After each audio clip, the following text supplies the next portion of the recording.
civilians out even harder moving forward. Those who want to leave are now afraid to do so because they don't have trust that humanitarian corridor will hold. Ukrainian officials have accused Russia of opening fire on the evacuation routes that have been negotiated, a charge Russia denies.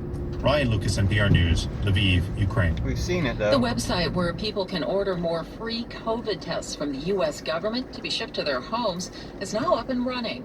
NPR's Tamara Keith reports President Biden announced it last week in his State of the Union address. In this web video, President Biden says the site is open for more orders. Go visit covidtest.gov.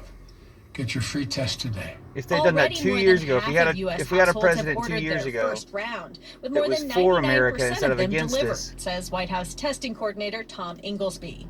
We've been amazed at the interest in the program. But the way that we set this up was to make sure that every household who wanted these tests could get them before we made a second round available. At this point, we feel pretty comfortable that people have had a really good chance to order. They can still order for the first time if they like, but now we're ready to have people order their second round.